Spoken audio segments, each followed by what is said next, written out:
Hello and welcome back to Aetheral Space 10.1. The Seven Blades of the Turning of the Air. We are back. New arc, new me, new year. What's fucked up about this arc is not only is there no beginning blurb, but also it's 25 pages. Beginning blurb was arc 9 only. We're leaving that in the past now. Boo. Also, guys, someone remind Tanhoney... The beginning paragraph with an extra 10 pages to make up for it. Someone remind Tanhoney in writer school, the first thing they teach you is you have to go down and edit your work down. This was originally 50 pages, so... No, it wasn't. That's a lie. I've never seen this. Alright, you know what? Let's read. It's more Aetheral Space for everyone to enjoy. Alright, let's do this. 22 days before Avaman's attack. This is how the heroes come. Padrax Minor is, as the name suggests, a minor planet located within the Aetheral Cloud in Supremacy Space, a wasteland of craggy rocks and unstable footing, with only small patches of fertile land allowing the inhabitants limited self-sufficiency. High in the sky hangs Padrax Major, the planet's older brother, and the root cause of the current disturbance. Once upon a time, Padrax Minor was something of a mining hub in the area. The planet possessed large deposits of hadronite. Oh no. Adrian? Tanhoney. We made a golem out of it and called it Dragon Hadrian. A secret backstory. An efficient starship fuel, and so settlers came from nearby city worlds to take advantage of the bounty and achieve a simpler life. For nearly 80 years, the colonists enjoyed the fruits of their labor. The population growing with migration and time. But, of course, all good things must come to an end. The hadronite ran dry. They managed, for a time, I can't even imagine how large supply needs are on a galaxy scale. That's crazy. Yeah. A great surveying era began. The pirate, the survey king. That was in my mind as well when I wrote that one. I'm gonna be the mining king! The hadronite is real. A great surveying era began, grand machines scanning the interior of the planet for whatever remnants of hadronite could be found. The traces were scraped away and sold piecemeal, with empty promises made for secondary shipments to buy time. When even the traces ran dry, those shipments were fulfilled with cheap disguised substitutes, imported from even less fortunate and less scrupulous areas. This did not go unnoticed for long. The adept inspectors of the body, the Supremacy civilian government... Oh, that's right, what were their branches again? So there's the body, which is the civilian government, which is all the ministers and governors sort of come from. There's the military, of course, and there's sort of two branches, sort of military and civilian mainly. Gotcha. Soon discovered the deception, and as the military was one of the aggrieved parties, they responded to it harshly. Many members of the colony's administration were given lengthy sentences in prison, in such conditions that many did not survive. Jesus Christ! Most did not survive! It got even worse! For the Lord Mayor himself, the middleman was cut out entirely, and he was shot in the back of the head. Padrax Minor was plunged into even greater despair, until a final sliver of hope exposed itself. A final scan, not of Padrax Minor itself, but of its sibling in the sky, revealed plentiful deposits of hadronite, enough to support the dying colony for centuries. They immediately petitioned the body for permission to mine the planet, presenting a detailed and multi-step redemption plan for efficiently taking advantage of the resources and paying off their debts.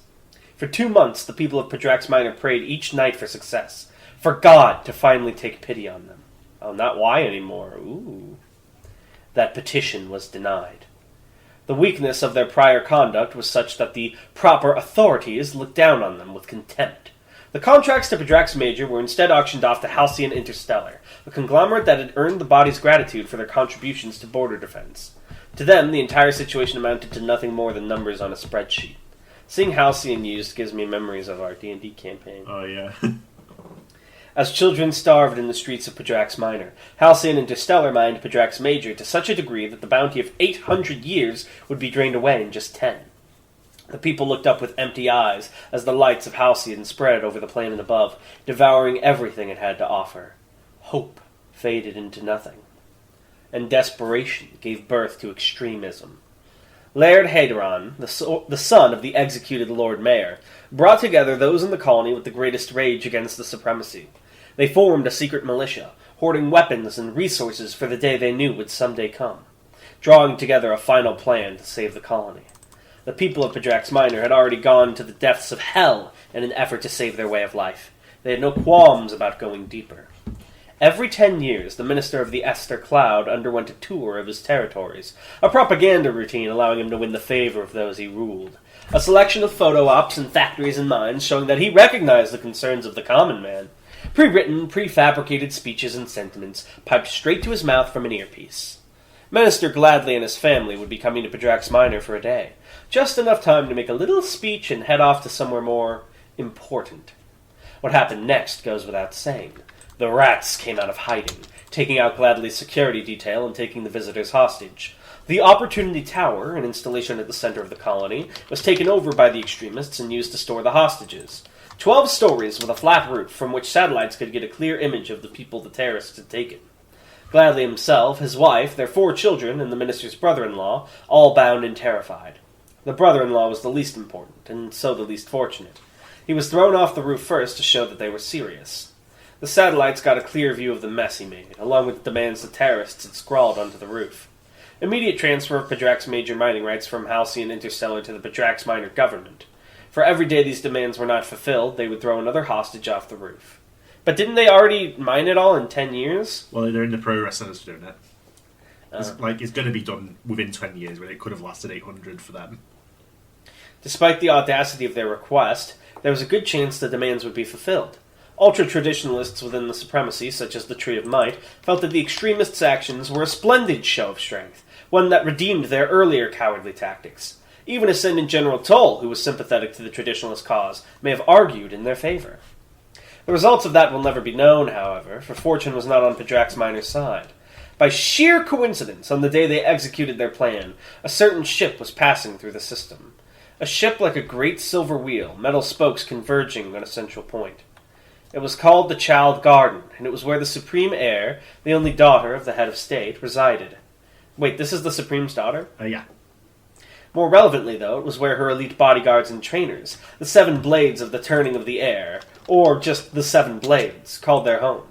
They took stock of the situation. A hostage rescue against an entrenched force, a breaking of a siege, a battle, a learning opportunity. This is how the heroes come. The sentries spot the landing pods first, 3 shooting stars rapidly coming down, aimed at different locations within the colony. The civilians have been sealed into their homes, so there's little risk of them being involved, but Laird Halloran understands the situation perfectly well. They are being tested. He takes stock of the situation from the monitor room, shaggy blonde hair hanging over his face. He's worked in starship manufacture, and so he has some idea of what he's looking at while the others look on in confusion.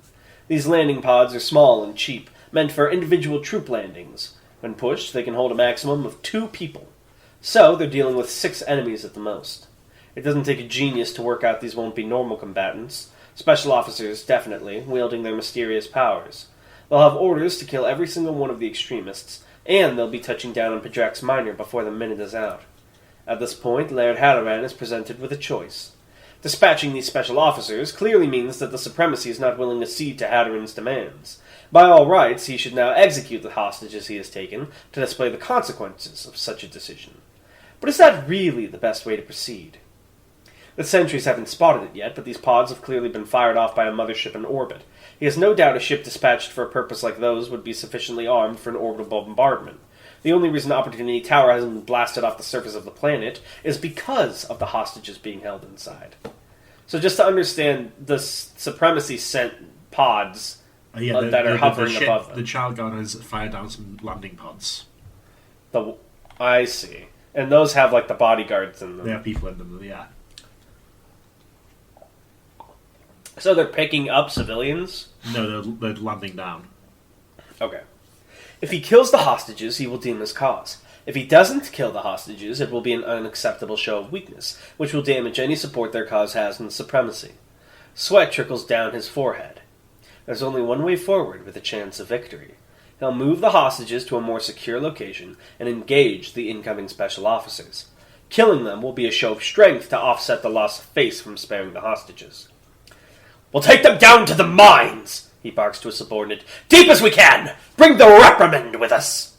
As Laird and his team begin moving down into the mines below the colony, the other squads move to the projected landing sites. They are armed to the teeth, some with plasma and punch-point firearms, others with whatever modified mining equipment they could scrounge together. Dead Space looking Sounds ass.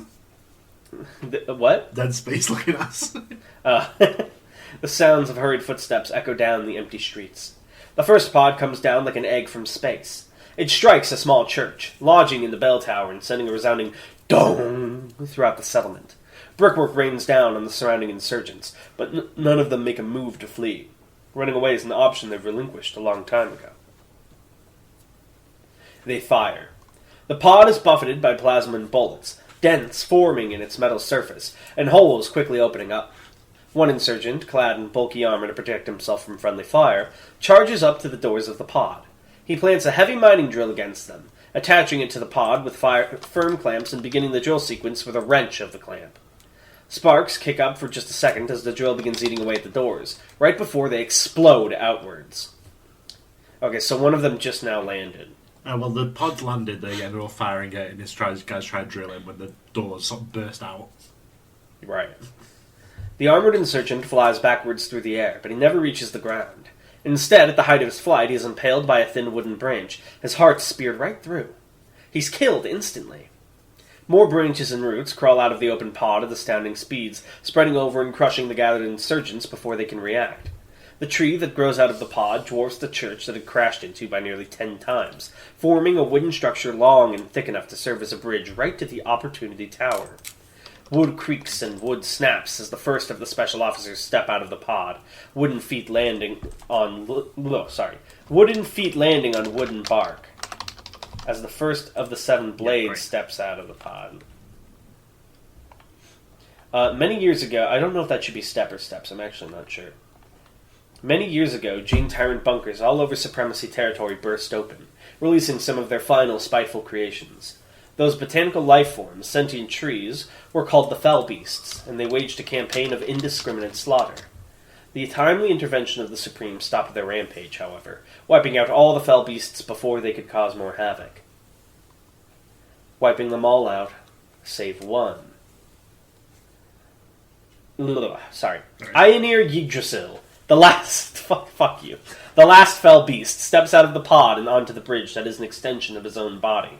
So he's basically like an ent that Gene Tyrant made. Yeah. Okay, give me a second to drink water. His form is a thing of intertwining branches, spiraling out from his head and knitting together into exaggerated wooden muscles. He is a giant of a thing, 9 feet tall. That's not that tall for a tree. A single swing of one of his massive arms clearly being sufficient to reduce a man to pulp. A mane of leaves hangs around his cranium. But the closest thing he has to a face is a shallow, square-shaped indentation in the center of his head. The thin branch connecting him to the bridge snaps, and the great tree that was just an extension of him becomes its own independent life form. In the present environment, a massive tree like that will not survive long, but if that fact bothers Aetheral, he does not show it. Aetheral's mane of leaves twitches as he inspects the area with inhuman senses, and, detecting further enemies, he lets loose a bellow like the sounding of a great horn. Just like the concept of clothing, human language is something beyond him.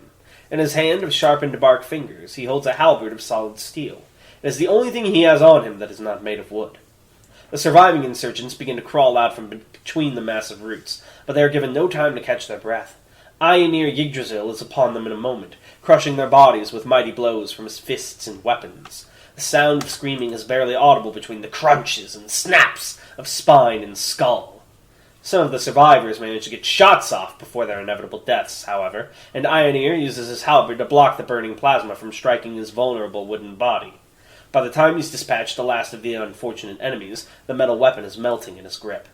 He throws the weapon onto the floor, turning back to the pod and emitting a more high-pitched roar. There are no words, but the meaning is surely understood. His companion steps out of the pod, reaching into empty space and retrieving an identical metal halberd. She tosses it to him, and he catches it in one hand. The young woman who emerged from the pod looks around the scene of devastation with great interest, an innocent smile on her lips as she slips out onto the wooden bridge. Her golden, pungent eyes are framed by red hair tied back into black ribboned pigtails. Her red war robes are covered by a black flame-proof apron, the traditional uniform of her craft, a blacksmith. Her name is Gretchen Hale, and she is one of the foremost creators of Aether armaments in the galaxy. She raises an eyebrow as she spies a final insurgent on the edge of the crater, making a run for it. Narrowing her eyes, she reaches a hand into her dark grey aether and, with luxurious ease, pulls out a white cutlass with a blade formed from hexagonal segments. It takes her just a moment to think of a name for her new weapon. This is her favorite part of the process. Friday Faraday, she finally decides, taking a swing at empty air. The insurgent's head falls from his shoulders, and his carcass drops to the ground. This new armament, Friday Faraday, is one that transmits a cutting edge directly to the location of the target. If an enemy manages to make physical contact with the blade, however, all the attacks previously transmitted are inflicted directly on the wielder. That kind of downside is the price she pays for such a powerful effect, and it's one that makes it unsuited for sustained use. Gretchen tosses the cutlass over her shoulder, and it is reabsorbed into her Ragnarok forge, recycled in a moment for its constituent materials. The principle of the weapon is sound. Perhaps she'll iterate on it in a future creation. So this implies that you can come up with new Aether techniques and stuff really on the fly. Some people I thought they were something... What? What'd you say? Some people can, though, yeah. It's more with Ragnarok, she's got a bunch of options that she can put together into various things. So she's kind of taking the Roy approach. Yeah. She glances down at Ioneer, who is growing his roots into the piled-up corpses, draining them of fluids entirely. "Yggdrasil!" she shouts. "Afterwards!" Almost reluctantly, Ioneer retracts his roots, joining Gretchen as she runs across the surface of the bridge, the two of them making their way directly towards Opportunity Tower. Elsewhere in the colony, similar battles have ensued around the other two landing pods. The second pod landed right in the middle of the town square, its inhabitants leaping out and beginning their attack before the insurgents could even try and break into the vessel. Bodies are littering the ground, but the fight is far from over. A black cape waves in the wind as its owner engages in combat against an insurgent wielding a mining saw. The device was meant to break up large boulders into easily transported chunks, but it will kill a human being easily enough. The insurgent swings it right at his opponent's head, but the special officer is agile, leaping right over the blow and stabbing his sword right down to the insurgent's skull. Death, needless to say, is instant. The owner of the sword is a young man with short purple hair and golden eyes. He adjusts the black cape that hangs off his dark purple his dark purple war robe. A smirk tugs at his lips, satisfaction at a well-won victory. His name is Morgan Noct, the newest of the Seven Blades. Despite his short tenure, his skill has already been recognized. He is the apprentice of a certain contender, after all. Morgan spares a glance to his companion, who is just finishing his own fight. Where his own clothing is dark, the other special officer is bright, white robes flowing as he moves, short white hair rustling in the wind.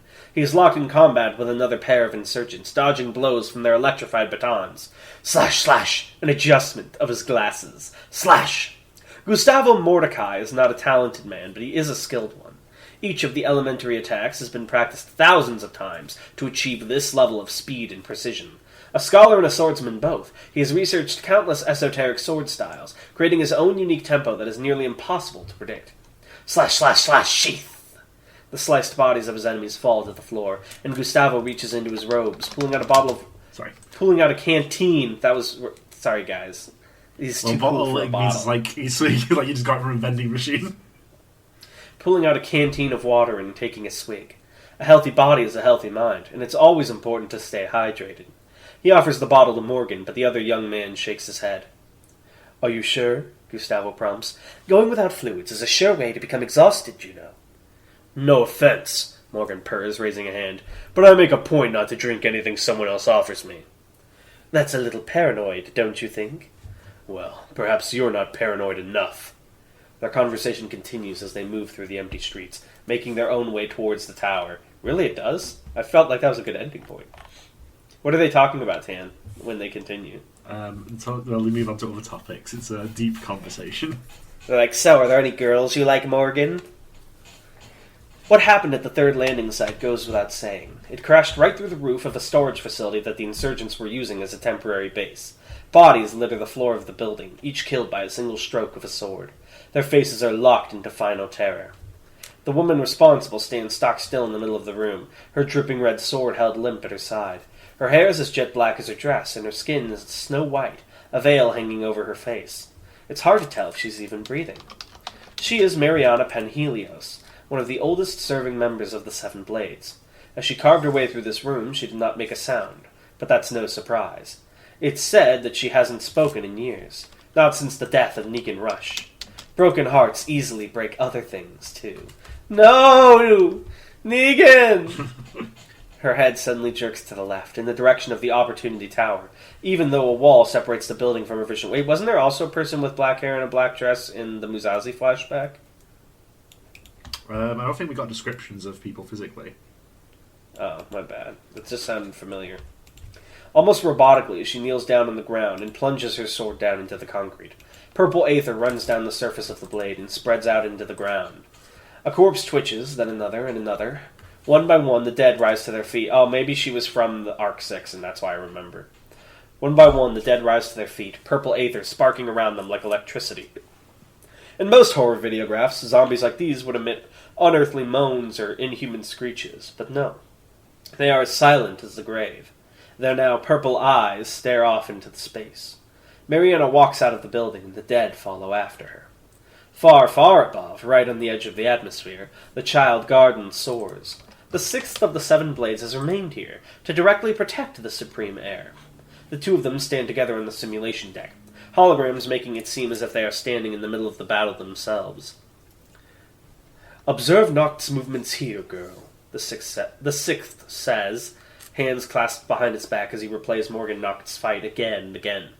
The way he leverages his greater agility against a larger movement. Do you see it? The Supreme Heir nods, her face a mask of utter concentration. She is a young girl of 13, black hair tied back into a ponytail, golden eyes glittering as she does her best to absorb everything she sees. Her hands grip the fabric of her white training tracksuit anxiously. Very good, the sixth says. Edward Grace is an older man, by far the most senior of the Seven Blades. Wait, I thought the other girl was the most senior. She was one of the most. Longest serving, anyway.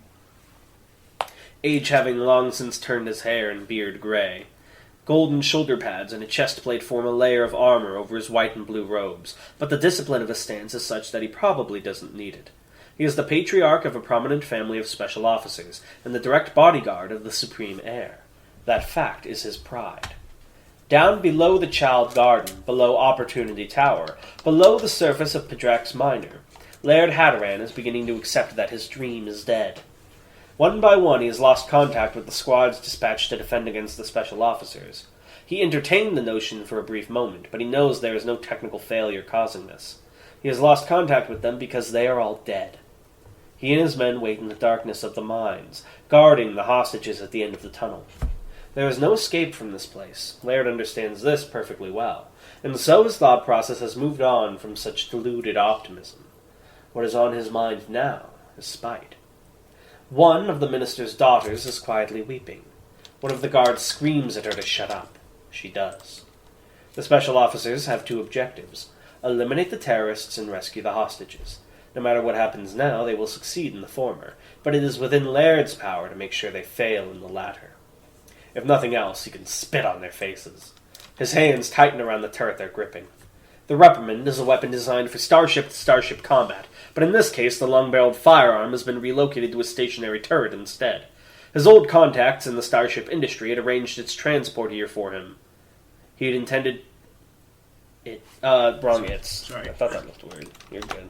I fixed it. I'm so sorry. He'd intended to use it to blast hostile ships out of the sky, but the nature of this assault was something he was unprepared for. If nothing else, though, it would suffice to reduce the hostages to ash. I'm trying to think of all these... This is too many voices to keep track of. I'd advise against that if I were you, calls out a calm voice from the other end of the tunnel. Maybe not so deep, though. Sorry. I'd advise against that if I were you, calls out a calm voice from the other end of the turret. Laird jerks into motion, looking up as the speaker steps into view.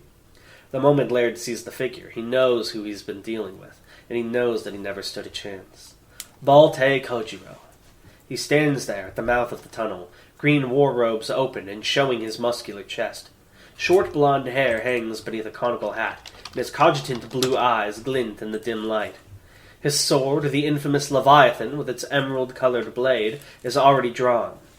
The man who was Negan Rush's best friend, rival, and killer. Apparently their final duel was the stuff of legend. This is the person who slew the greatest swordsman. Doesn't that mean he's the greatest swordsman now? I guess. Why? So call him the greatest swordsman, you fool! Hype, sadly. Oh, he didn't have a bard around. In a single second, the grim determination that drove Laird Hadaran this far utterly abandons him. Fire! He screams, pulling the triggers of the reprimand. Great, explosive blasts fly down the length of the tunnel, accompanied by plasma fire from Laird's subordinates. The shining firepower does not give Bolte pause, though. He charges right towards it, a smile playing across his lips. Bullets and bolts miss him by fractions of inches, and the mighty blasts of the reprimand sail past him entirely. They strike the rocks outside the tunnels, boulders raining down as the structure is destabilized. No matter how close the shots get, though, Kojiro's Leviathan does not move. For a man who can see the future, being forced to block is an unendurable insult. Bolte Kojiro simply makes sure he is where the attacks will not be. He's upon them in seconds. One slash severs the connection between the reprimand's trigger and its firing system. Wrong it's again. Sorry. Neutralizing it. Another modest sequence of attacks dispatched the subordinates Laird brought down here, each one executed with a single strike of the sword. The blows are efficient, and so hardly any blood taints Leviathan's green blade. Wait! Laird cries. Please! Something brushes past him. It takes him a moment to realize that it was Leviathan, and by the time he does, blood is already gushing from his jugular. It has been snipped open as though by a surgeon, with barely any pain. The only thing Laird feels before the end is a slight sense of warmth. He drops to the ground, mouth open, eyes empty. Bolte glances into the future for a moment, checking none of his enemies will get back up before relaxing. He takes a handkerchief from his pocket and wipes the stray drops of blood from Leviathan's surface, being careful not to make skin contact with the blade. Seemingly satisfied, he sheathes his sword and looks down at the bound hostages. If you're worried about skin contact, wear gloves, idiot. Don't worry, he says, smiling kindly. You're safe now. It takes some time to get everyone out of the mines. The shots fired by the reprimand caused something of a cave-in, so Bolte and the hostages are forced to wait for Aetheral Yggdrasil to lift away the rubble with his spreading branches. In the meantime, the other blades make their way through the settlement, executing any stray insurgents they find. By the time the hostages are safely moved out of the mine and into supremacy protection, night has already fallen. The 6 warriors were... Sorry, there you go. The 6 warriors are expected to gather, waiting for a transport shuttle to take them back to the Child Garden. However, it soon becomes obvious that only 5 of them are present. Bolte Kojiro, Gretchen Hale, Mariana Palhelios, Aetheral Yggdrasil, and Morgan Nock. They find the body in an alley right on the outskirts of the settlement. Gustavo Mordecai, dead, the bloody wound on his back having long since dried. A fly crawls over his open eyes. His sword is gripped tight in the grasp of rigor mortis, and his glasses lay abandoned in a pool of his own blood. Wait, which one of these guys was the guy... Wait, hold on. There's a guy missing. The guy who was the bodyguard. Yeah, he's not here, though. He's on the ship up above. Oh, it's just the people who were on the ground. Yeah. Okay. Bolte Kojiro respectfully removes his hat, clutching it to his chest. The others look down solemnly at the body. Morgan Noct, for his part, kneels down and quietly closes Gustavo's eyes. Wait, Gustavo was like the smarty pants, right? Yeah, he was Mr. Glasses. Some of them genuinely don't notice them. Some of them just pretend not to. But Gustavo Mordecai, slain in battle against a force that uses guns and mining equipment, has clearly been killed by a sword. Popcorn. 20 days before Avamund's attack, Etoy Musashi looked up at the sea of stars. For a long time now, his eyes felt drawn to the dark between those stars, to the despair that had never seemed to be far behind his happiness. Losing Marie, the things demanded of him by the GID, the feeling of losing himself, all of that had just seemed to draw him closer and closer to that abyssal void. It had gripped his heart, strangling it. Now, though, it felt as though defeating John Lyons, refuting John Lyons, had healed something broken inside him. If he tried now, really tried, he felt like he could see the stars again. Even though despair was still there, lingering, it wasn't all there was. It was always interrupted by the light. The ship he'd bought to get himself back to Supremacy Space was a modest thing, the Star Raptor, a fighter model usually dispatched by a larger starship for combat manoeuvres. It wasn't really designed to make long journeys all by itself, but the mechanics had apparently adjusted it for that purpose. It was cramped with just enough space to lie down and hold the controls, but Musashi didn't much mind that. The ship he'd first been given as a special officer had barely been more than a metal coffin after all. It was even a little nostalgic. The Stars became lines as the ship picked up speed, emerging from the asteroid field. One sec. No worries. Where was I? Yes. Emerging from the asteroid field, Musashi couldn't help but vaguely wonder what had become of Dragon Hadrian. How had the situation on the Deus Nabiscum concluded? This ship had a working collection to Galactic Network, so he managed to pick up the news that the Superb Apex ship has passed away, but the details had eluded him. In the end, he'd had no choice but to abruptly leave the final church's tree meet. One, his staying would risk exposing Helga and Ulgmar Warian, and for another, he'd received a summons. The fifth time that day, Musashi worked the controls, bringing up the message he'd received. A communication from one of the 7 blades of the Turning of the Air, the great Aethersmith, Gretchen Hale. The videograph flickered into a distance above him, blocking the window. On it, Gretchen Hale stood, legs wide, hands on her hips. Her fanged mouth grinned as the red-haired girl addressed the camera. "Special Officer Toy Musashi," she called out boisterously. "Good news! Your efforts have been recognized. In recognition of your contribution to supremacy, you've been offered a place in the 7 blades of the Turning of the Air. As one of the blades, it'll be your duty to protect the Supreme Air and help guide her education. Refusal is not an option. Coordinates and proof of identity are attached. Hope to see you soon." The rumours of enthusiasm certainly weren't exaggerated. Musashi was surprised she hadn't blown out the microphone with how loud she'd been shouting. Even so, after watching the file many times, Musashi couldn't help but feel his heartbeat quicken. Heartbeat shotgun? To him, nice. Yeah, that's probably good at it. To him, the 7 blades of the Turning of the Air were legendary figures, almost seeming fictional with the distance he'd admired them from. To be offered a place among their ranks was unbelievable. A dream. Is Gretchen... I know it's Ruth Blaney and Gretchen Hale, but I feel like, appearances aside and like demeanor, there's got to be some relation between Gretchen and Ruth. Or are all pugnants just like that? Well, there's common traits. Interesting.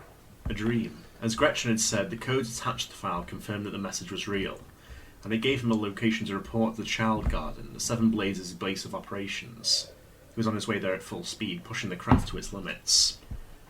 The dream had shared with Marie, his goal of becoming supreme, had fallen into the depths of his mind during that dark time.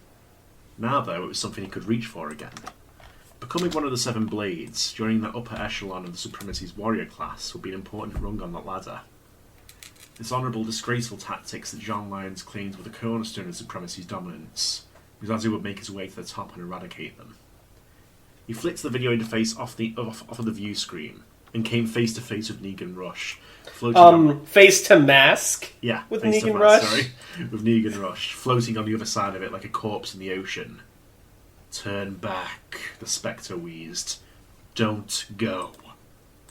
Musashi squeezed his eyes shut, held his breath and waited. 1, 2, 3. He heard a hand plant itself against the glass. 4, 5, 6. He heard hollow breathing, like something was in the capsule with him. 7, 8, 9. He heard the sound of dripping flood, of oozing blood, of a red rainfall all around him. 10. What? He heard nothing. Is he haunted? Musashi opened his eyes and saw nothing outside but the lines of the stars. There was no hand of against the glass, nothing in the starship with him, no blood. Just a disease of the mind. He'd hoped these hallucinations would cease when he came to terms with Marie's absence, but they continued to torment him. Perhaps once he arrived at the Child Garden, there was something that could be done about it. As Toy Musashi flew through the void of space, though, he couldn't help but wonder. If he was being invited to join the ranks of 7 Blades, that meant they'd lost one of their number. Under what circumstances had that been? Had they simply left the organisation or been killed? Was it something he should be wary of? Those questions and many others flitted through his mind as he made his way towards the Child Garden. So you actually didn't misspell organization, you spelled it the American way, but now you've spelled it the British way. Flitted through his mind as he made his way towards the Child Garden, but for the time being, all he could do was wait. Popcorn. You did not read nearly as much as me, fuck Sorry. you. This is a shorter bit, so I'll read the rest of it after this. Alright. 18 days before Avaman's attack. If Balte Kojiro was asked to describe a goddess, he supposed he would have to describe Paradise Karen.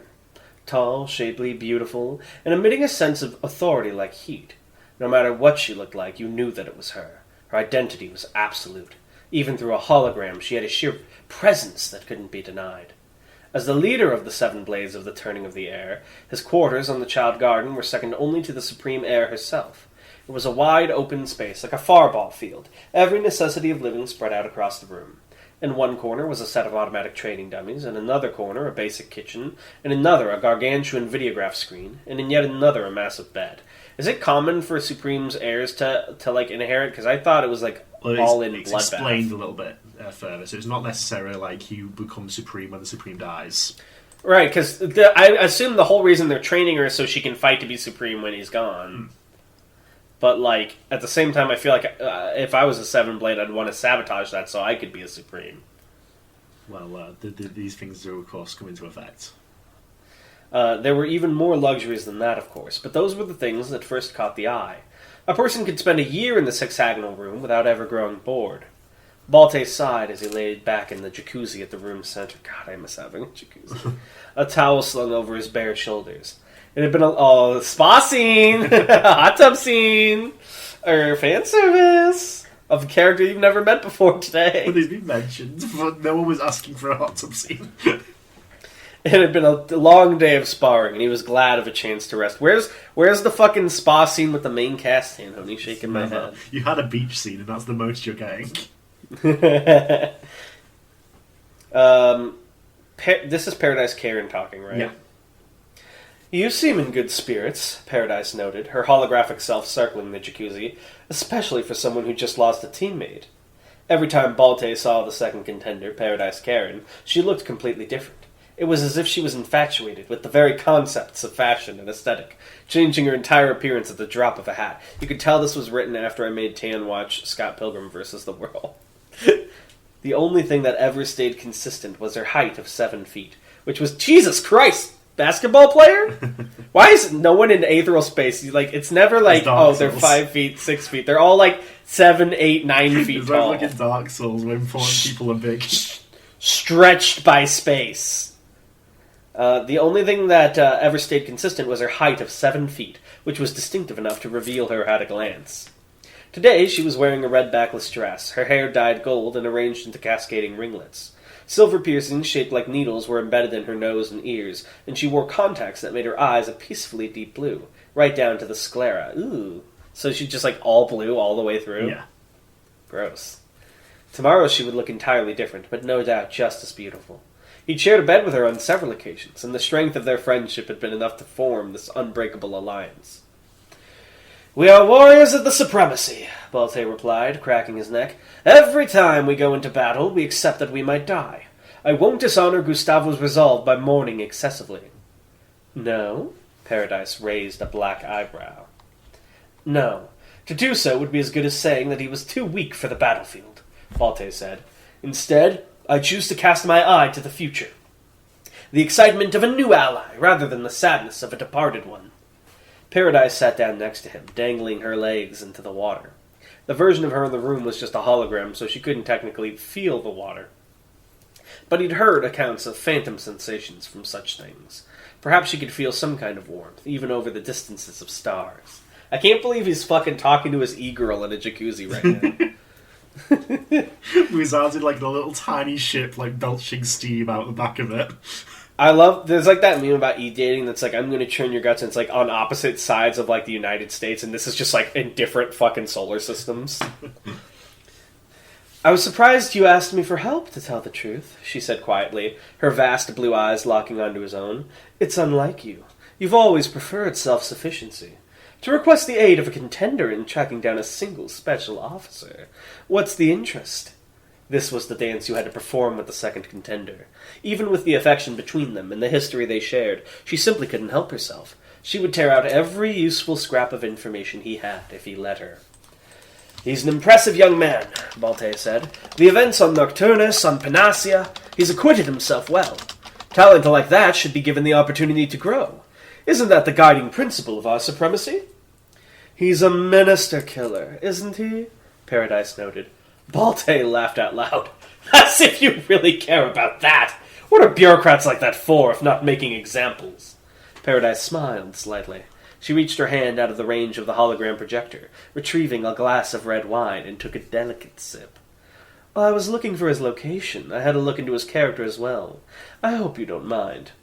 "Not at all," Balte frowned. He actually reminds me a little of your old friend, Negan Rush. Feeling nostalgic, Balté? Wanting a replacement for the man you killed? Oh my god, did he kill Sensei in a duel and never say why? Balté stared off into the empty distance, a haunted look in his eyes. The warmth of the jacuzzi suddenly seemed so terribly cold. He swallowed. If he's anything like Negan, he said quietly, then he'll be an invaluable addition to the team. What about your side of things? How is it aboard the Shisha right now? Shisha's by the seashore. An obvious attempt at changing the subject, but it was one that Paradise seemed to accept. She swirled the glass of wine in her hand, staring down into the depths of the resulting whirlpool. The slightest smirk tugged at the side of her red lips. Aboard the Shisha, she echoed. With just a hint of amusement. You know, I've been considering something recently, Balté. When you get down to it, I'm the only real contender, aren't I? Balté furrowed his brow. How's that? Paradise waved an expressive hand. Well, just think about it. That zealot Avaman is far too loyal to the Supreme to ever try anything. The Hellhound only sticks around for the payment he gets from the body as a bodyguard for the Supreme. Ming's a half-wit. I'm the only one seriously trying to replace the Supreme. Balté reached off the side of the jacuzzi, taking his glass of water and gulping it down. Well, he said, wiping his mouth, you already have the heir. You're doing well in that regard. Indeed, the Supreme Heir was a valuable piece to have. Unlike some of the governments that formed the UAP, the heir of the supremacy was not automatically the one who took over when the current ruler died. No, the Supreme Heir only became relevant under very specific circumstances. In cases where the Supreme died of natural causes, or the killer of the Supreme was unknown, a dawn contest would be organized. Countless warriors from across the supremacy would do battle for the right to face the Supreme Heir in single combat. The victor of that bout would then ascend to the rank of Supreme. Oh, so basically... Well, would there be, like, proper rest between battles, or is it just like a gauntlet for the heir? There's proper rest. Okay. As such, so long as Paradise's faction possessed the Supreme Heir, they had a 50% chance of installing a Supreme they controlled. The ideal outcome would be for Paradise to become Supreme herself, but she liked to hedge her bets. I honestly almost wouldn't, because, like, having someone that you control gives you all the benefits of being Supreme, but you don't have to deal with all the people that want to murder you for the position. But also, like, you don't get the street cred. Yeah. I guess, but you're still a fucking contender, so that's, like, the next best street cred. I don't know, I guess it really matters, like, what matters to her about being Supreme specifically. Yeah. Paradise nodded, taking another sip. The Supreme Heir. How is young Acclama doing, by the way? Acclama. What's their last name? We don't know. We may not have one. What's the Supreme's name again? We don't know. What the fuck? As long as you're Supreme, your name is just the Supreme. Fuck you. I hate you. Balté thought... I'm going to ask for his name to be the fun fact, and if you say it's a spoiler, I'm going to kill you. It is a spoiler, so you're not going to get that fun fact. What about his name would change something for me? It changes your perspective on the character. That tells me that it's a name I would be familiar with, which is interesting. Say either way. Sure. Balté thought about it for a moment. Her training's going well. Edward tells me that the Battle of Padrax Minor was a godsend for her development. A real and recorded conflict we can use as a training resource, base simulations on. It's looking very good. Her swordsmanship is progressing, too. Well, Paradise said seriously, locking eyes with him over light years. Don't overdo things, Balté. I don't want her too strong. Balté decided not to think too hard about the implications of that. Anyway, Paradise continued, finishing off her wine as she stood up, maybe this Atoy Muzazi will be a useful learning resource as well. He's on his way?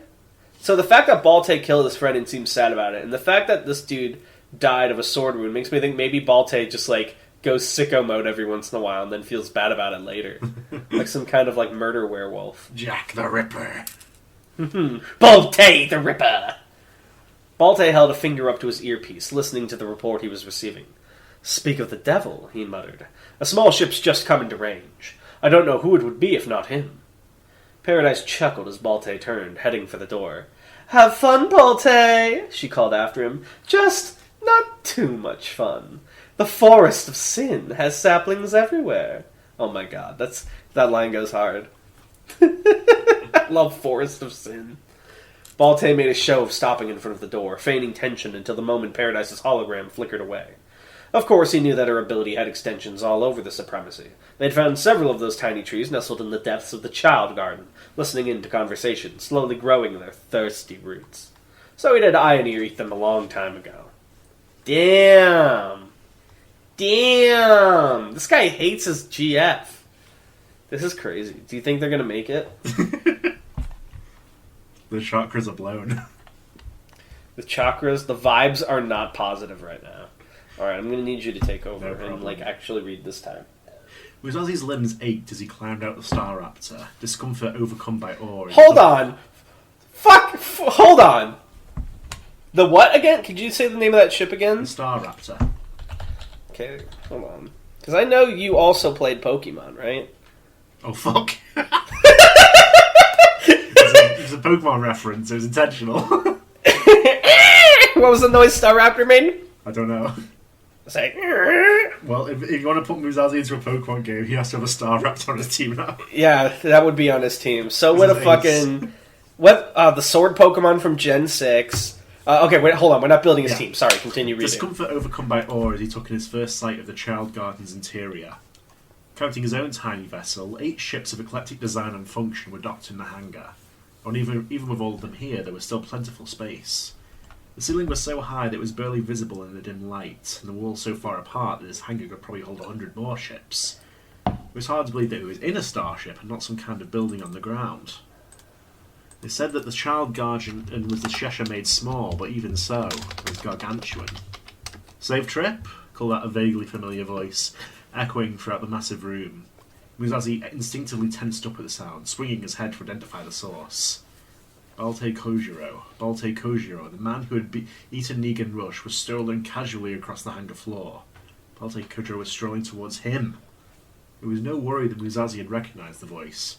He'd watched videographs of Kojiro numerous times, accounts of his legendary rivalry with Negan Rush and the climactic duel that had ended it. Even so, he'd never thought he'd meet such a legend in person. "You alright?" Balté said, smiling as he reached him. "Long trip, eh? Tiring?" Musashi hurriedly shook his head. "Not at all, sir," he said. "I assure you, I'm raring to go. I'm ready to do whatever is required of me." A strange smile played across Balté's lips and he chuckled. "Wow." He said, "You're a real go-getter, huh? Was that good?" Musashi wasn't sure how to respond under circumstances, but he nodded all the same. If he wanted to do well here, it would be best to ingratiate himself quickly.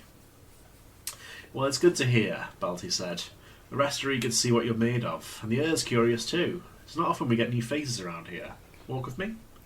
Aww. Musashi babysitter arc? Musashi jump into new arc? Musashi teaching child how to sword fight? Wholesome 100? The two of them strode out of the hangar and through one of the neighbouring hallways. It was smooth and cylindrical like a tunnel. The walls lined with monitors displaying footage of a flowing green field. With sound piping through unseen speakers, it was almost like the two of them were walking through that imaginary landscape. "I trust you're familiar with the requirements of the position?" Balté asked, glancing sideways at him. Again, Musashi nodded. "It's the duty of the 7 blades of the turning of the earth to protect the Suprema with our lives and prepare her for the eventuality of a dawn contest." "That's the encyclopedia description, yes," Balté conceded. "Would you understand what it means? What's expected of you?" This time, Musashi had no choice but to shake his head. "No, sir, I don't suppose that I do. You don't need to call me sir at all. The 7 blades of a fairly flat team structure. I'm the leader when it comes to decisions, sure, but I don't want to put myself above anyone else." They passed through a junction, turning left, and through this new hallway the monitors simulated the environment of the ocean depths. The images of fish swam past as blurs of motion, bubbles rising up and out of sight. It was so realistic Musashi could almost feel the pressure. What happens if the Supreme has multiple kids? Are they all with the 7, or do they each have their own team? Well, there's usually one of them. There's usually like a sort of struggle then to decide which one of them is going to be the Supreme. So it's not just based on age, it's like who's the strongest among them even? But that seems kind of unfair if you have like a 13-year-old fighting an 8-year-old. Well, yeah. It's a difference. How many kids does this Supreme have? 1. Oh my god. Alright, continue. You must be more than anything else a symbol. You must represent a path that the Earth can go down, and you must show her what that path would profit her. What kind of man do you think you are, Atoy Musashi? He thought about it for a moment. A good one, I would hope. Altair smiled. Don't we all? But there's shades to goodness, Musashi, different forms it can take. I look forward to seeing that from you too. Thank you, sir. Don't we all hope we're a good one? Meanwhile, somewhere out there, Samael, like, crawling out Terminator style. He's like, oh, I just love being evil and rich. Adrian, eh? I'll remember your face. They stopped outside a sealed door, the monitors around them flickering into blackness. The effect was somewhat eerie. If not for the thin lights between the blank monitors, they'd been plunged into complete darkness. Barclay turned to face him. Dim white light cast over his face. Right, he said. Here we are. I'm not going to lie, they're probably going to want to see what you're made of. I'm probably right in saying you've got some aches and pains from the trip here, yes? He was on his side. Unfortunately so. I apologise, it was a cramped ship, so... Balti held up a hand, stopping him from going any further. No worries at all. I expected a situation like this, so I grabbed this from the infirmary before meeting with you. He reached into his robes, pulling out a thin and sleek syringe. Muscle reinforcer. Should keep you on your feet for at least a practice round. You expected? Balti laughed. Yes, Atoy, I expected. Don't worry, I can't see that far into the future. God, this guy's future vision. Yeah, he's got that precog shit. He just like Sasaki Kojiro from Record of Ragnarok. It was as he mirrored the laugh, but as he took the syringe from Balti and injected it into his arm, he couldn't help but feel somewhat uneasy. It was common knowledge that Balti Kojiro had learned the art of precognition from his pilgrimage to Abra Fassad, but the extent of his abilities was the stuff of rumours alone. How far into the future could this man see? How much of Musashi's intentions was he aware of? If nothing else, the syringe did its work quickly. Musashi felt the weakness in his muscles fade away, his stance assuming its usual disciplined rigidity. He let out a heavy breath of tension. Did he just give our boy performance-enhancing drugs? It's different, it's supremacy. Oh, I'm sure it is, Tan. Tan endorses steroid usage. It's just the Left 4 Dead style. Better? Balti asked. Much better, he smiled. For the first time since he'd set foot on the child garden, he felt somewhat relaxed. Let's get to it, Balti said, planting his hand against the door. It slid open. Beyond was a room even larger than the original hangar, the size of a stadium, with a flat surface and an elevated level for an audience to sit. Musashi's eyes flicked around the people scattered throughout the stands. He'd done research on the Seven Blades before, and so he recognised the faces here. The Aethersmith, Gretchen Hale, had summoned him. She watched eagerly, hands cupping her chin as she leaned forward. The last of the fell beasts, the monstrous Ione Yggdrasil. He stood right at the back of the room. Whether he felt excitement or disdain for the new arrival was impossible to tell. Mariana Panhelios, the one who'd been Negan Russian... I think you should... I get what you're doing, but you should space out the names, I think, for like each introduction. Okay. It's like a little cramped looking. Mariana Panhelios, the one who had been Negan Rush's closest confidant. She sat completely still in the stands, and the veil hanging over her face made it harder to him where she was even looking. Edward Grace, the Supreme Heir's personal bodyguard and tutor. The old man stood at military attention, one hand on his sheathed broadsword, standing respectfully. He looked down at Musashi with stern yet appraising eyes. Then the one that Musashi was not too familiar with. Morgan Noct, a short young man clad in a dark cape. Short purple hair was slicked back, exposing an impressive forehead. His eyes narrowed with mild interest as Musashi entered the arena, and he smirked a smirk that eluded definition. Does impressive forehead imply he's got like a big old 5 head? Like, what does that mean? Harry from Persona 5 is what I'm picturing. No! Why would you do that to him? That's so mean. This is the funniest description I've ever heard. Impressive forehead. Musashi noticed this, whereas the previous narration did not, implying it his personal view. Oh, Musashi would never like what's-her-face from Persona 5. He would be impressed.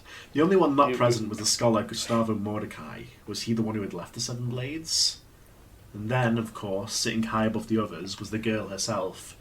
The Supreme Heir climber, wearing a white training tracksuit, a bright yellow backpack slung over her shoulders. She was smaller than Musashi had expected, and more nervous looking, her hands clasped anxiously on her lap. Musashi bowed respectfully, feeling the pressure of so many esteemed eyes on him. It felt like he was being observed under a microscope.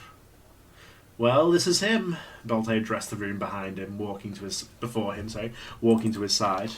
Special Officer Toi Musashi, the newest member of the Seven Blades of the Turning of the Air. Thoughts? There was silence for a moment. Musashi gulped. Despite everything he'd been through, these were still people he'd idolised in the past. The thought of being judged by them was daunting. Edward Grace was the first to speak. Nocturnus, Panacea, his gravelly voice sparked. Those were your work? Musashi called out to him in response. I was there for those incidents, yes, but I don't feel comfortable calling them my work. Many people contributed, I was just one of them. Edward slowly nodded. Very good, he said. Belte sauntered past him, hand resting on the hilt of his sword. Talk is cheap, he said, raising his voice to be heard throughout the room. And we are expensive people, no? I think rather than have a toy tell us what he's about, it'd be rather more effective and more interesting to see what he has to offer. He turned to look at Musashi. Does that sound good to you, Atoy? Musashi nodded. Of course, he said, allowing his silver aether to crackle, ready to summon a radiant from his palm. I'd be happy. Wait, what's a radiant? Remember those movies making lightsabers? I thought it was just called radiant. Oh yeah, well I guess he can make a bunch of them. Yeah, he can make more than one. Mm. I'd be happy to demonstrate my skills. Belte grinned. Excellent, he said. Then I'd be happy to... Actually, called out an unfamiliar voice. Mind if I take this one, boss? No, Belte wanted to kill! Musashi frowned, looking up at the source of the sound. Morgan knocked. He'd risen to his feet in the stands, stepping on the backs of chairs, using them as a makeshift staircase as he made his way down to the arena floor. The other blades followed him with their eyes, but nobody protested the interruption. Belte frowned, his hand slipping off his sword. Of course, he said, a definite note of disappointment in his voice. If you wish to test him yourself, who am I to protest? Noct hopped off the last row of seats, dropping into the arena. His stance was relaxation at his utmost, limp and placid, but as he got the feeling he could leap into deadly motion at any moment, like a snake. He couldn't quite put his finger on why, but Toi Musashi instinctively disliked this man. With a sigh, Belte walked off to the stands, crossing Morgan's path. Don't go overboard, he said sternly. Me? Morgan smiled. Never. Musashi lowered his stance as Morgan approached, ready to leap into combat whenever it was required. Sorry, because I've used that too recently. Morgan, for his part, simply circled his adversary, an easy grin on his face, his hand resting on his sword. I would just do whenever required, I think. I think that sounds better. Probably. It's kind of messed up, huh? He said. We're making you fight after such a long trip. Musashi glared. I'm always ready for battle. Hell yeah, that's my boy. Morgan continued to circle. Good answer. You got here pretty quick, though, didn't you? There was no need to be in such a rush. He glanced up at Gretchen in the stands. Did you tell him to do that? Gretchen rolled her eyes. Some people are just hard workers, Noct. I understand if the concept's alien to you, though. Hush. Morgan's gaze returned to Musashi. You're a little quiet. Nervous? Musashi shifted his footing, just slightly. Nonsense. I'd be more worried about Metal sang as Morgan pulled his sabre from his sheath, and in the same instant he leapt forwards. Musashi ignited a radiant on his hand at the exact same time, swinging it to meet his enemy's assault. Morgan's speed was impressive. It was almost as if he'd teleported. 1 second he was a few metres away from Musashi, and the next he was right in his face. Hey! The short man cried, swinging his sword right at Musashi's torso, purple aether coursing around it.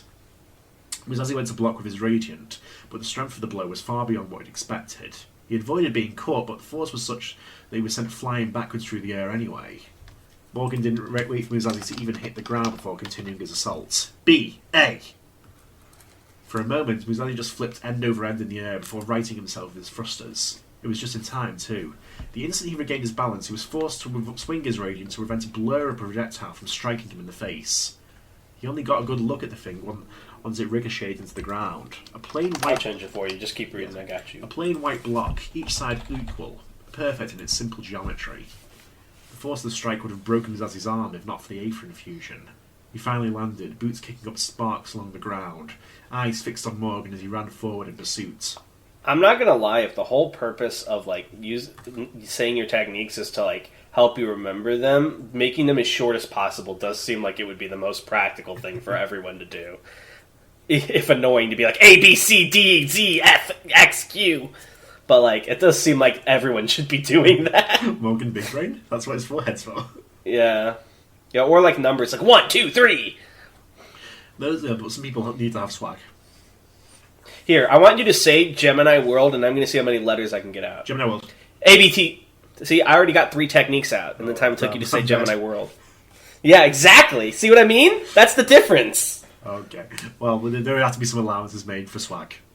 Alright, please continue. Those letters he was calling out were clearly Aether abilities, but he hadn't seen enough of them to fully understand how they worked. The best thing to do then would be to end this fight before Morgan could bring out anything else. It was as he shrugged off his coat, and then, with a spark of silver Aether, created a thruster on it, launching it towards Morgan. He went to dodge the sign, but the thruster was too fast, and the coat wrapped around him, covering his face and blinding him. It was as he leapt up into the air, thrusters on his propelling him upwards, and raised his hand high. Another radiant burst out of his other palm, and with both hands blazing white light, he zoomed down towards his target. But, before Musashi could reach him, Morgan spoke, muffled but audible. C. A. There was the slightest twitch of movement, and the coat exploded outwards, fabric shredded into pieces by an unseen blade.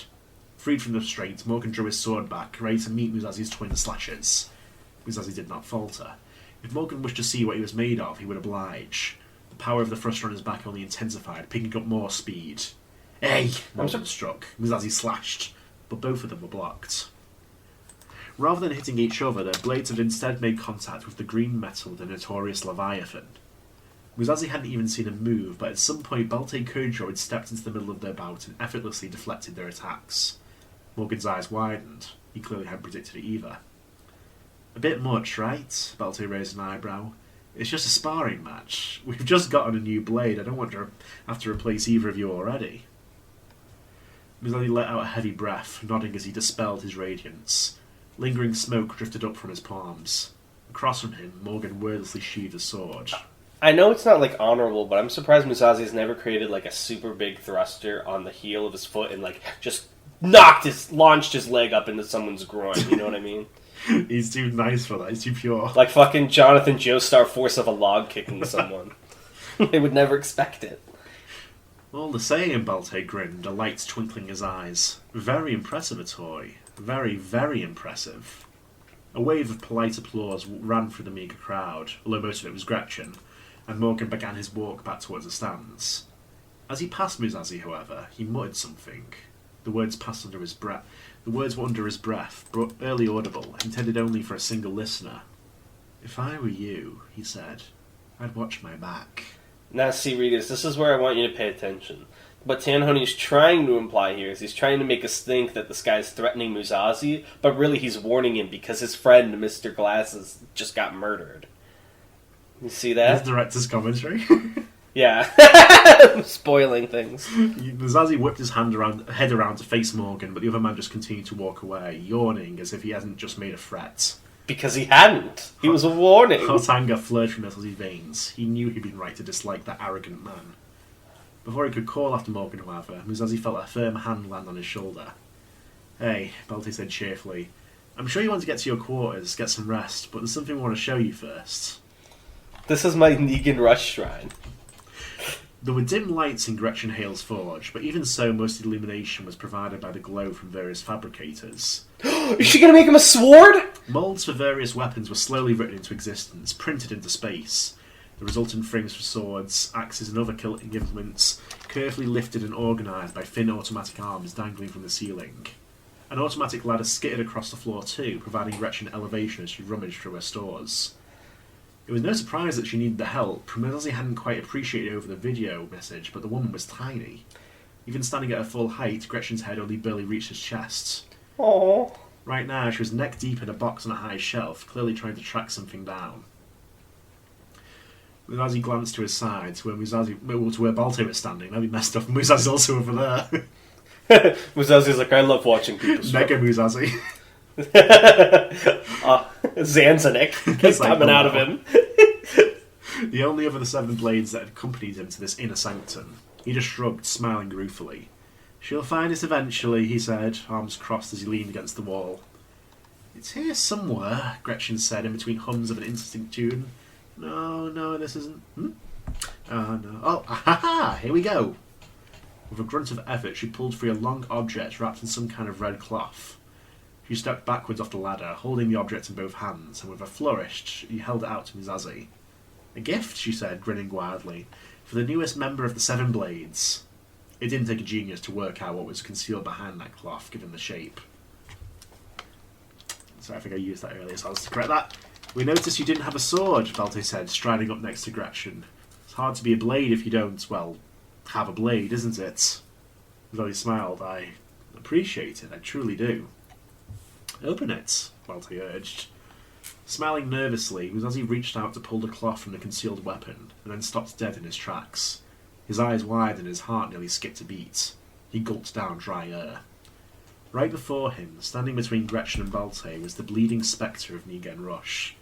The golden light that had previously shone from his visor was gone, replaced with an oozing waterfall of blood. No! As Musashi watched, transfixed for a moment, the vision... Why is he so evil now and haunting? The vision slowly shook its head. "No," Musashi decided. "No, you do not rule me." He steeled himself, ignoring the phantom, and whipped the cloth off the extended weapon. Instantly all traces of fear left him. His eyes widened again, but for another reason entirely. Rush vanished as if he'd never been there, and an involuntary grin rose to Musashi's face. He could see the stars again. Resting on Gretchen's palms, held out towards him, was without a doubt his luminescence. "Can we get much higher? So high!" It's real! The luminescence is real! Get much higher! So high. So why was Negan Rush getting all fucked up You can say. and bloody? You can say. I won't, though. So this implies one of two things. It's that Negan Rush actually is a hallucination that was worsening his mental health rather than like a guiding moral conscience, and that like luminescence has put him right again. Or it's that luminescence was always a crutch holding him back, and Negan Rush was like the good trying to poke through him while luminescence was gone. So it's going to be very interesting for me to see which direction that's going to go. But this is crazy. Does this imply that she like made the weapon most suited to his soul and luminescence is that, or did she find it and repair it? There are like 1,000 questions right now on what could be interpreted from this. But most excitingly, if this is to be believed, are we finally getting another Musashi arc? This is Musashi what everyone's arc, yes. Can we get much higher? So it like flashes to fucking Morgan making the what's chopper face, like crying with tears in his eyes. Morgan's like the one standing up. Who's Chopper in this scene? And Chopper is Iron Drizzle. He's crying. No. Also, I put a timestamp for you to cut out that like brief moment of quiet. Just... Oh my god. Wow. I can't believe it. Aboard the Star Raptor. Oh. So Wow. Reading that took a lot out of my soul. But you know what I've realized from this? What? Is like, unlike an SCP of equal length, I wasn't bitching about the length the whole time because I was like actually enjoying it. But I don't think that might not be because I don't think it's necessarily because I hate SCP, but like I think it helps that I have like this genuine interest in Aetheral Space, whereas like every time we read an SCP, it's kind of like a new story. You know what I mean? Right. Yeah. There's no previous carries investment. along. Yeah, but like wow, I was able to tear through that. That was a lot of fun. It also helps that it was a Musashi arc. that really helped. My God. I hope we get a meaty one. I hope this isn't like 3 chapters. Oh, it's going to be like the previous Musashi arc, which is not as long as the other arcs, but the chapters are probably going to be longer. Have you ever read a book? Many books do this, where like each chapter it like shifts to a different character. Yes, Aetheral Space does this several times in the chapter. Yeah, but instead of that, what if we just had Musashi arcs? Okay, that would be better. I would be much... Or even, like, if we had, like, Ruth arcs, or, like, Bruno Serena arcs, you know what I mean? We'll That's what I'm saying. I'm just saying, Musashi arc restored my fucking humanity. I feel like I just took a goddamn Ember right now. Just crack that shit open. All right, what's your fun fact this week? Fun fact. A lot of things that would have been facts went into the chapter. Do you have a question? I have a question. How old are all the people in the Blades? Because, like, we know one guy's old, but are these people all in, like, their 20s or their 40s? That's going to drastically change the way I envision this crew. Belte is, like, very early 30s. Okay. Well, how old was Negan when he died? Around the same age. I thought he was way older. I thought he was around, like, 100 years ago. No. Because wasn't he chasing, like, a newly, like, hatched Marie or whatever? Well, not newly hatched. She'd been around for quite a while when he caught her. Oh, okay. Then Gretchen is sort of like mid-20s. Nice. Mariana is similar age to Belte. Mm-hmm. Edward Grace is like mid-50s. Mm-hmm. So he's not even that old. Yeah, but like for like a warrior guy. Yeah, that's true. He And definitely should have retired. He's like the... What's that football player that's like too old to be playing football? I don't know. I don't follow football. Someone will Morgan know. would be early 20s. And Musazi's like 25, right? Yeah, mid-20s. Mid-20s. No one has a real age in Aetheral Space. You just get the range. You have to figure it out. It's like, when's your birthday? Just wait to the next range. I'll be in my late 20s soon. Gustavo was sort of late 20s as well. R.I.P. One of these days, I'm going to make you go all anime. Everyone needs a specific age. I'm going to need their birthday, their blood type, favorite food and color. I'm going to make you do a little Microsoft Paint drawing of them. I will say right now, I already absolutely adore the blacksmith. And I also am a big fan of... of Balte. I am very interested to see where he goes. I think he definitely has a lot of charisma. I think we've seen a lot of, like, not as, like, standing out characters personality-wise, other than, like, extreme, like, absurdness villain-wise. But, like, I like the charisma he uses, and I really liked his conversation with Paradise Karen, too. That was fun. Yeah, we're getting into that sort of upper tier of supremacy people, so people are showing up more often. People allowed to have opinions and personalities. Hell yeah. But yeah, what was the fun fact again? I might have missed it. That's the question. You just fucking asked me what age everyone was. You didn't even give me their ages. You gave me ranges. Oh, fuck off. That's not a fun whatever. You guys don't get a fun fact. The fun fact is this is the Musazi arc. Alright. Thank you guys for watching, and we'll see you next time. Bye!